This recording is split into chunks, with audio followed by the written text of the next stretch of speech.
Hi, my friends. Okay, here we are. I think this is the third or fourth reading of The Old Man and the Sea. So let's get going. Okay, so he's having a rough time on this boat, but he's got a hold of a fish. So I'm going to back it up a tiny bit. Then, while the old man was clearing the lines and preparing the harpoon, the male fish jumped high into the air beside the boat to see where the female was, and then went down deep, his lavender wings, that were his pectoral fins, spread wide, and all his wide lavender stripes showing. He was beautiful, the old man remembered, and he had stayed. That was the saddest thing I ever saw with them, the old man thought. The boy was sad too, and we begged her pardon and butchered her properly. I wish the boy was here, he said aloud, and settled himself against the rounded planks of the bow, and felt the strength of the great fish through the line he held across his shoulders, moving steadily toward whatever he had chosen. When once, through my treachery, it had been necessary to make a choice, the old man thought. His choice had been to stay in the deep, dark water, far out beyond all snares and traps and treacheries. My choice was to go there to find him beyond all people in the world. Now we are joined together and have been since noon, and no one to help either of us. Perhaps I should not have been a fisherman, he thought, but that was the thing that I was born for. I must surely remember to eat the tuna after it gets light. Some time before daylight, something took one of the baits that were behind him. He heard the stick break, and the line begin to rush out over the gunwale of the skiff. In the darkness he loosened his sheath knife, and taking all the strain of the fish on his left shoulder, he leaned back and cut the line against the wood of the gunwale. Then he cut the other line closest to him, and in the dark made the loose ends of the reserve coils fast. He worked skillfully with the one hand and put his foot on the coils to hold them as he drew his knots tight. Now he had 6 reserve coils of line. There were 2 from each bait he had severed.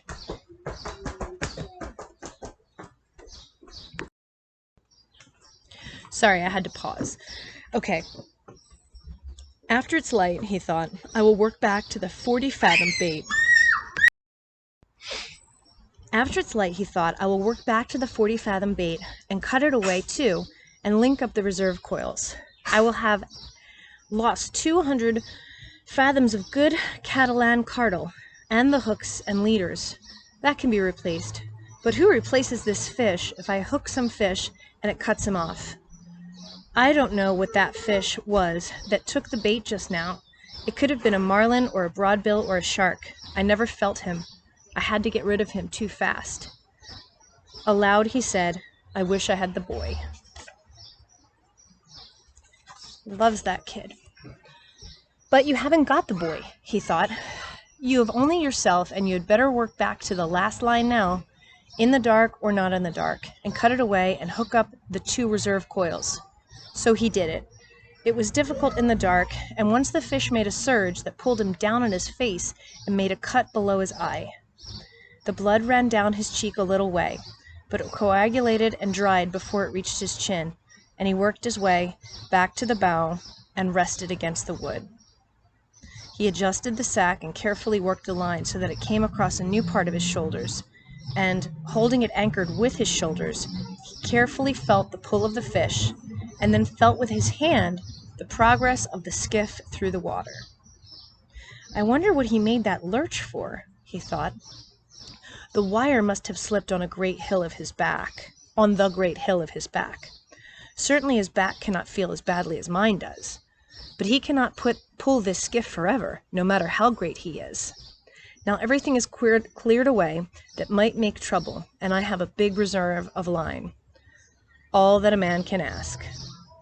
Fish, he said softly aloud, I'll stay with you until I'm dead.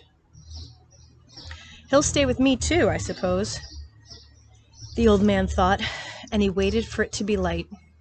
It was cold now in the time before daylight, and he pushed against the wood to be warm.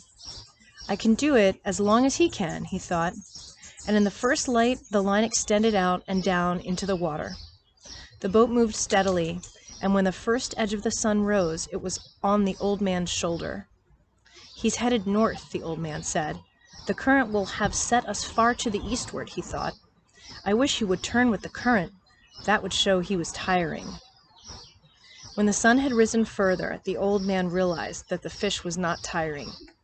There was only one favorable sign.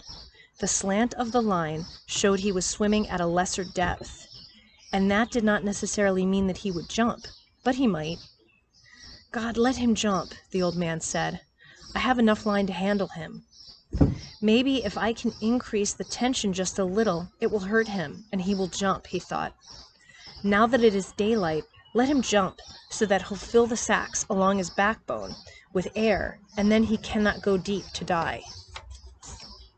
He tried to increase the tension, but the line had been taut up to the very edge of the breaking point, since he had hooked the fish, and he felt the harshness as he leaned back to pull, and knew he could put no more strain on it. I must not jerk it ever, he thought. Each jerk widens the cut the hook makes, and then, when he does jump, he might throw it. Anyway, I feel better with the sun, and for once I do not have to look into it. There was yellow weed on the line, but the old man knew that only made an added drag, and he was pleased. It was the yellow gulf weed that had made so much phosphorescence in the night. Fish, he said, I love you and respect you very much, but I will kill you dead before this day ends. Let us hope so, he thought. A small bird came toward the skiff from the north. He was a warbler and flying very low over the water. The old man could see that he was very tired. The bird made the stern of the boat and rested there. Then he flew around the old man's head and rested on the line where he was more comfortable. How old are you? The old man asked the bird. Is this your first trip? The bird looked at him when he spoke. He was too tired even to examine the line, and he teetered on it as his delicate feet gripped it fast. It's steady, the old man told him. It's too steady. You shouldn't be that tired after a windless night. What are birds coming to? The hawks, he thought, that come out to sea to meet them. But he said nothing of this to the bird, who could not understand him anyway, and who would learn about the hawks soon enough. Take a good rest, small bird, he said. Then go in and take your chance like any man or bird or fish. It encouraged him to talk, because his back had stiffened in the night, and it hurt truly now. Stay at the house if you like, bird, he said. I'm sorry I could not hoist the sail and take you in with the small breeze that is rising, but I am with a friend. Just then the fish gave a sudden lurch that pulled the old man down onto the bow and would have pulled him overboard if he had not braced himself and given some line. The bird had flown up when the line jerked, and the old man had not even seen him go.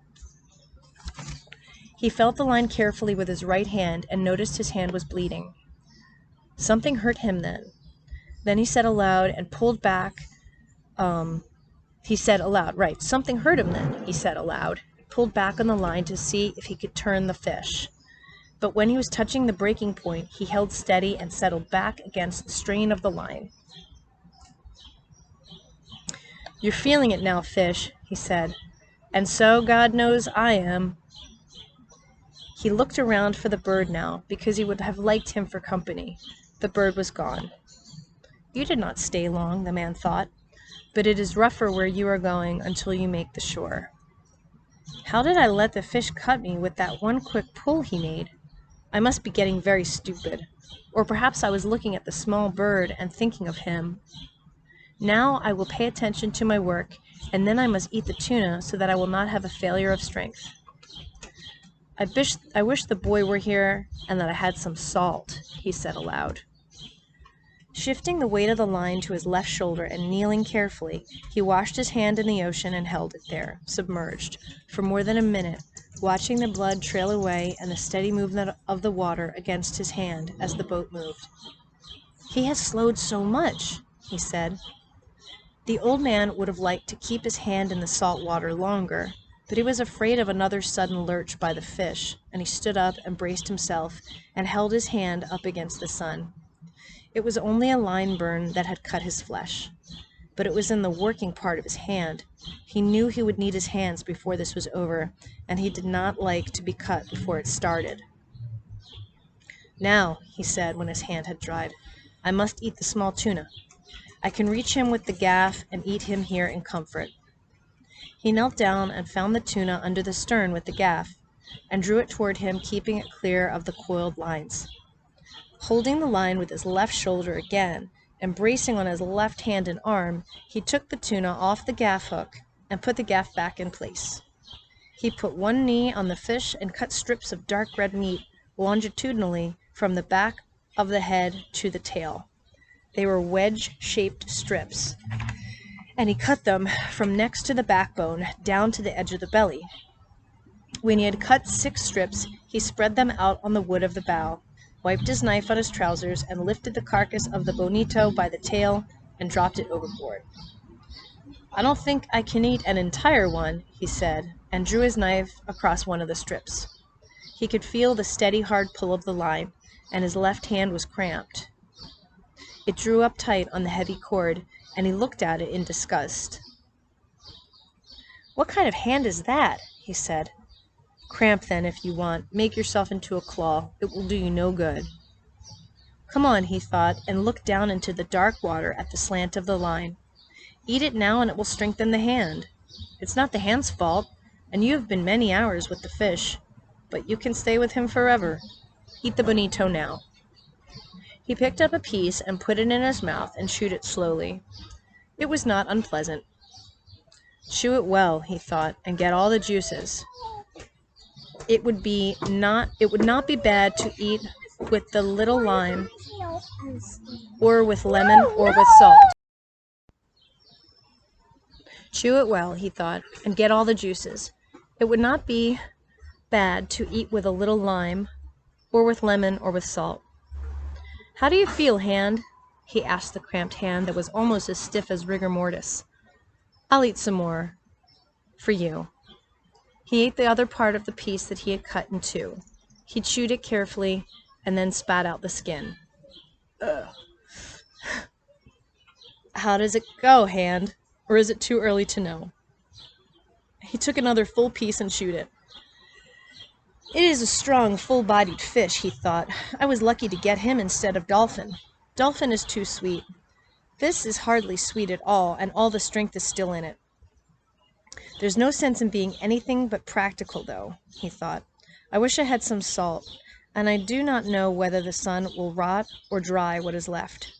So I had better eat it all, although I'm not hungry. The fish is calm and steady. I will eat it all, and then I will be ready. Be patient, hand, he said. I do this for you. I wish I could feed the fish, he thought. He is my brother, but I must kill him and keep strong to do it. Slowly and conscientiously, he ate all of the wedge-shaped strips of fish. He straightened up, wiping his hand on his trousers. Now, he said, you can let the cord go, hand, and I will handle him with the right arm alone, until you stop that nonsense. But he put his left foot on the heavy line that the left hand had held, and lay back against the pull against his back. God, help me to have the cramp go, he said, because I do not know what the fish is going to do. But he seems calm, he thought, and following his plan. But what is his plan, he thought, and what is mine? Mine I must improvise to his, because of his great size. If he will jump, I can kill him, but he stays down forever. Then I will stay down with him forever. All right, I'm going to pause right here and start another video.